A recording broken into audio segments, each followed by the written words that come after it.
ये सिर्फ शुरुआत नहीं है, यह एक आंदोलन का पहला कदम है और इस आंदोलन में आपका जुड़ना जरूरी है। जयपुर डायलॉग्स कोंकण समिट 21 मार्च मुंबई में। यहाँ मिलेंगे आपको आपके सबसे चहीते वक्ता। अभी ही रजिस्टर करें क्योंकि सीटें बहुत कम हैं। इस आंदोलन में अपना सहयोग दें और राष्ट्र की आवाज़ बने। इस राष्ट्रवादियों के कुंभ में हर एक राष्ट्रवादी को आना चाहिए और इतिहास का हिस्सा बनना चाहिए।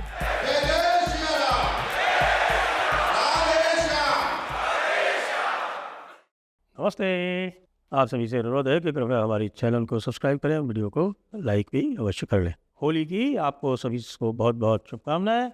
और आज होली के पावन पर्व पर आपको कुछ खट्टी मीठी खबरें देनी है। आपको जैसा कि पता है कि भाई ईरान और यूएस और इजराइल का युद्ध जारी है, लेकिन इस युद्ध में रायता बहुत बुरी तरह से फैल गया है। पहले भी आपको बता रहा था कि भाई रायता इसमें फैल गया है और इसमें there is no quick exit. America ने शुरू तो कर दिया, लेकिन उसके पास कोई एग्जिट स्ट्रैटेजी थी ही नहीं।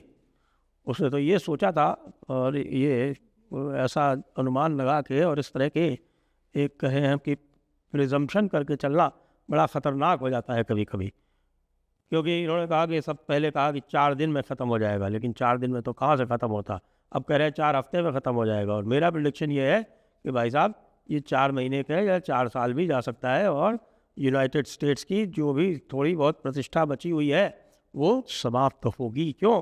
इन्होंने यहाँ पर लगभग इन्होंने स्टेशन किया अपने इब्राहिम USS इब्राहिम जो है वो एयरक्राफ्ट कैरियर ग्रुप है, इब्राहिम वो यहाँ पर स्टेशन था। और जब ईरान ने मारना शुरू किया और ईरान ने जब ये क्लेम किया कि उन्होंने USS इब्राहिम पर 4 मिसाइल्स दागी हैं, उसके बाद अब इनकी हालत ये ख़राब हुई कि ये यहाँ से खिसक के और यहाँ चले गए। अब यहाँ जाने के बाद में इनके साथ भारी समस्या आ गई कि अब ये इंडियन ओशन में घुस तो गए हैं और इंडियन ओशन में इतनी दूर खड़े हैं। अब वहाँ से इनके पास सप्लाई या रिप्लेनिशमेंट्स, सप्लाई तरह तरह की होती हैं भाई। फ्यूल सप्लाईज रिप्लेनिश करनी होती है, आपके खाने पीने का सामान जो है, प्रोविजंस हैं, वो सब रिप्लेनिश करने होते हैं। आखिरकार वहाँ पे 4,000-5,000 लोग जो है वो एक एयरक्राफ्ट कैरियर पे होते हैं और उसके अलावा और भी बहुत सारी सर्विसेज होती हैं जो चाहिए होती है। जो ये पहले क्या किया करते थे कि जब भी इनके कैरियर ग्रुप्स आते थे तो इनके पास ये ऑप्शन होता था कि यहाँ ये ओमान में ये डुकम एक जगह है, वो डुकम पोर्ट में ये कर लिया करते थे। और डुकम में चूँकि भारत का भी बेस था तो वहाँ भारत के बेस से ये सहायता ले लिया करते थे। क्यों? क्योंकि भारत और अमेरिका के बीच में 4 फाउंडेशनल एग्रीमेंट हो रखे हैं। एक तो बहुत पहले हुआ था ये मिलिट्री इंटेलिजेंस शेयरिंग के लिए, वो 2002 या 2004 में हुआ था। लेकिन मोदी सरकार आने के बाद में 3 फाउंडेशनल एग्रीमेंट बड़ी तेज़ी से साइन हुए। एक 2016 में जो साइन हुआ था वो है logistics exchange memorandum of agreement, इसको बोलते हैं लीमोआ, यानी वो लॉजिस्टिक्स एक्सचेंज का है। उस लॉजिस्टिक्स एक्सचेंज के उस एग्रीमेंट में ये है कि भाई US और भारत ये दोनों अपने वेसल्स को, एक दूसरे के वेसल्स को लॉजिस्टिक्स सहायता वो उपलब्ध कराएंगे, जो कि बाद में रीइम्बर्सेबल होगी, उसको बाद में सेटल कर लिया जाएगा, उसके पैसे जो है वो चुका दिए जाएंगे। तो अब इनके पास ये समस्या हुई तो इन्होंने क्या किया कि अब ये लॉजिस्टिक्स कहाँ से ले रहे हैं आपको पता है? ये लॉजिस्टिक्स ले रहे हैं यहाँ कोचीन से, गोवा से। और ये कोचीन और गोवा में इनके डिस्ट्रॉयर वगैरह और जो साथ में इनके कैरियर ग्रुप है वो उनके वेसल्स सब जा रहे हैं गोवा में और कोचीन में, और वहाँ से प्रोविजंस पिकअप कर रहे हैं। वहाँ से फ्यूल इत्यादि का जो इनके टैंकर्स वगैरह है, वो टैंकर्स वगैरह भी वहाँ जाके वहाँ से रीफ्यूलिंग करके और वापस आके अपने जो उनके कैरियर ग्रुप के वेसल्स हैं उनको सप्लाई कर रहे हैं। और आप ये देखें कि आज की डेट में अमेरिका जो है वो भारत के ऊपर डिपेंडेंट हो गया है। अगर इसको अपना कैरियर ग्रुप अफलोट रखना है, केवल अफलोट रखना है कि बस वो वहाँ बना रहे जहाँ बना है, और वो बना रहने के लिए उसने जो 2000 किलोमीटर की रेंज है ईरानियन मिसाइल्स की, विशेषकर जो उनकी बैलिस्टिक मिसाइल्स है उसकी 2000 किलोमीटर की रेंज है, उस 2000 किलोमीटर से बाहर रखने का प्रयास कर रहे हैं। तो कैसे होगा? 2000 किलोमीटर अगर बाहर रखना है भाई, तब तो तुमको यहाँ आना पड़ेगा, यहाँ। तो यहाँ आके तुम वहाँ क्या क्या उखाड़ दोगे? तुम्हारी टोमाहाक मिसाइल्स भी है, उसकी भी रेंज 1500 से 2000 किलोमीटर है। तो टोमाहाक भी अगर फायर करनी है तो फिर तुम्हारे डिस्ट्रॉयर्स को यहाँ आना पड़ेगा, कम से कम यहाँ तक तो आना ही पड़ेगा। अब एक ईरान ने और एक क्लेम की है, कंपीटिंग क्लेम्स है। यूएस नेवी की क्लेम ये है, यूएस नेवी सेंटकॉम कहता है कि भाई ये गल्फ ऑफ ओमान में 17 ईरानियन शिप जो है वो उन्होंने डुबो दिए हैं। और ये भी क्लेम कर रहे हैं कि साहब की ईरानियन नेवी नाम की अब कोई चीज़ बची नहीं है। लेकिन अभी अभी एक काम हुआ कि एक ड्रोन बोट, एक छोटी सी बोट चला के ईरान ने यहीं ओमान के पास में, ये जगह देख लीजिए, ये मैंने जो 2 लाइन खींची है, यहाँ पर एक टैंकर को हिट कर दिया और वो टैंकर जो है वो अब धू धू करके जल रहा है। तो इसलिए पूरे जो टैंकर फ्लीट है दुनिया के, उनमें सब में फैल गई है दहशत। और जो उनका लॉयड्स मेरीन यूके बेस्ड जो है, जो सब इनका इंश्योरेंस किया करता था, उसने इनका इंश्योरेंस कर दिया बंद। तो अब कोई भी शिप जो है वो स्ट्रेट्स ऑफ हॉर्मूज के पास जाएगा तो हम उसकी इंश्योरेंस नहीं करेंगे। तो जब इंश्योरेंस नहीं है तो कोई वहाँ पास जाएगा नहीं। तो हमारे ट्रंप अंकल ने अपने एक DFC, उनका एक उनका इंस्टीट्यूशन है, उस DFC से कहा है कि भाई आप इनको इंश्योर कीजिए। भाई आप वो भी सोच रहे हैं कि यार कैसे इंश्योर करें, ट्रंप बाबू ने कह तो दिया, लेकिन इतना बड़ा रिस्क ये कैसे कवर किया जाएगा। खैर वो बातचीत चल रही है। उधर बीच में और क्या हुआ, रायता जो है वो फैलते फैलते पाकिस्तान तक पहुंच चुका है। क्यों? क्योंकि पाकिस्तान ने खुद के ऊपर रायता फैलाया। पाकिस्तान ने यहाँ पे, जब मैंने कल आपको बताया था कि ये जो 2 बेसेस हैं, ये समुंगली बेस है जो कोयटा में है, और ये शम्सी एयर बेस है। शम्सी एयर बेस से ड्रोन्स और समुंगली से इन्होंने जो B-52 बॉम्बर्स है उनको अलाउ कर दिया ऑपरेट करने का। और इधर कराची में और यहाँ ऊपर ये स्कार्दू में, इन 2 जगहों पर शिया लोगों ने इतने दंगे किए कि गोली चलानी पड़ गई। यहाँ तो US मरीन ने गोली चलाई कराची में, और यहाँ कोई 18-19 लोग मार दिए।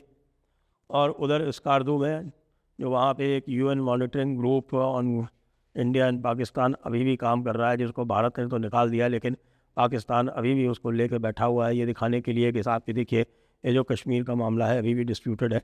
उसके ग्रुप के ऊपर, चूँकि वहाँ उसने जो भी लोग बैठे थे वो अमेरिकन थे या विदेशी थे, गोरी चमड़ी के थे। और हमारे लोग जो है आप जानते हैं कितने हैं वहाँ के शिया मुसलमानों ने। बाल्टिस्तान के स्कार्दू जो है वो बाल्टिस्तान की ही कैपिटल हुआ करती थी। तो बाल्टिस्तान के लोगों ने ये देखा कि ये तो सब यहाँ बैठे हुए हैं, चलो इनको मार लो। वहाँ पे पाकिस्तान आर्मी ने गोली चलाई, वहाँ भी कोई 15-16 लोग मारे गए। टोटल बता रहे 34 लोग मारे जा चुके। तो ये 34 लोगों के मारे जाने का रायता फैल चुका है। और रायता फैल चुका है, वो ईरान वैसे ही इनको धमकी दे रहा है। वो कह रहा है तुम्हारे ऊपर मिसाइल चलाएंगे बेटा, हमको पता चल गया कि तुमने इनके विमानों को उड़ाया था। इधर अमेरिका बहादुर, जैसा कि वो करते, और बाकी सब ये कितना भी ऊंचा नीचा दिखाए, लेकिन ये बहुत डरपोक लोग हैं। जैसे ही इनके लोग मरते हैं ना, तो ये बिल्कुल जिसको बोलते हैं कि इनकी हो जाती है डैश डैश डैश तंदूर। तो वो जो अब तंदूर हो गई, तो उन्होंने क्या किया, कहा कि अब पाकिस्तान के जितने भी कॉन्सुलेट्स थी वो सब कर दी बंद। कहा कि भाई यहाँ से सारे लोग जो है, जितने भी नॉन एसेंशियल लोग हैं, वो सारे के सारे तुरंत पाकिस्तान छोड़।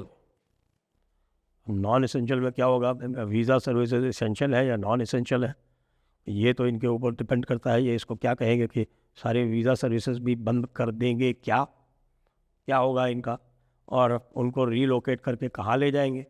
इन्होंने यहाँ आपके देखें कि यूनाइटेड अरब एमिरेट्स, यहाँ से अभी इनकी जो दुबई में जो कॉन्सुलेट थी उसके ऊपर भी ड्रोन का हमला हो गया। दुबई कॉन्सुलेट पे भी हमला हो गया। अभी तक तो एयरबेस पे ही हो रहा था। यहाँ अल जाफरा एयरबेस है, अल जाफरा।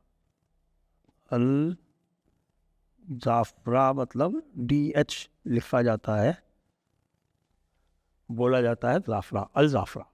जैसे अबू धाबी लिखा जाता है लेकिन उसका प्रोनाउंसिएशन जो है वो अबू जाबी होता है। तो ये अल जाफरा एयरबेस यहाँ, ये आपका कतर वाला है अल उदैद, अल उदैद।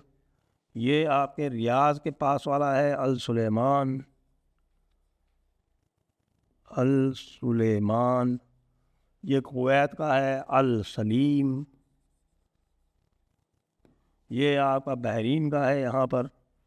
ये सारे के सारे बेसेस जो हैं अब ये आउट ऑफ बाउंड है और अमेरिका इनको यूज़ नहीं कर सकता है। इसीलिए मैंने आपको बताया कि अब ये लीमोआ का यूज़ कर रहा है। लीमोआ ये 2016 का एग्रीमेंट है लीमोआ भारत के साथ में, इसका यूज़ करके अपने सप्लाईज अब इंडिया से ले रहा है।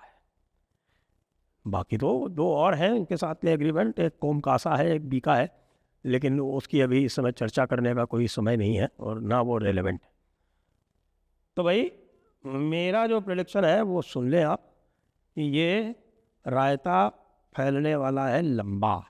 वो इसलिए भी क्योंकि अब क्या किया है इन्होंने कि यहाँ पे जो कुर्द लड़ाके हैं जो अपना एक इंडिपेंडेंट कुर्दिस्तान मांगते हैं, वो इंडिपेंडेंट कुर्दिस्तान इधर से लेके और ये ऐसे लेके ये इतना ये कुर्दिस्तान ये मांगते हैं जिसमें सीरिया का, इराक़ का, ईरान का और तुर्की का पूरा भाग शामिल है। इनको जो कुर्द रेबल्स हैं इनको इक्विप करना शुरू कर दिया है कि तुम उधर से हमला करो। और एक प्रोविंस भी है, देखिए ईरान के नॉर्थ में 3 प्रोविंसेस हैं, एक है वेस्टर्न अज़रबैजान, एक है ईस्टर्न अज़रबैजान और एक है कुर्दिस्तान। ये 3 ईरान की प्रोविंस है और इसी नाम से आपको पता है कि अलग देश भी है अज़रबैजान। तो यहाँ पर कुर्द विद्रोहियों को अब पाकिस्तान अब ये एक्टिव कर रहा है। ये वही पुराना उसका तरीका है जिस तरह से इसने मुजाहिदीन को अफ़गानिस्तान में एक्टिव किया था या जिस तरह से आपके तालिबान को एक्टिव किया था। तालिबान को एक्टिव किया था वो तो पाकिस्तान ने किया था, सबको पता है। लेकिन मुजाहिदीन को एक्टिव किया था, तालिबान को बनाया था, ये सब काम जो है अमेरिका ने किए थे और अमेरिका को ही बाद में उसका नुकसान भुगतना पड़ा। वो काम अब ये यहाँ करने वाले हैं जिसका अल्टीमेट खामियाजा किसको भुगतना पड़ेगा वापस? भाई साहब अमेरिका पूरी तरह से फंस गया है। अभी तो ये भी समाचार आ रहा है कि वहाँ पे एक शायद लोग कह रहे हैं कि भैया न्यूक्लियर एक्सपेरिमेंट हुआ है, 4.6 रिक्टर स्केल पे दर्ज हुआ है। तो अगर ये कहीं बात सही हो गई भाई साहब, अमेरिका बहादुर, तुम तो अब फिर भागते ही बनो। जय हिंद, जय भारत, वंदे मातरम।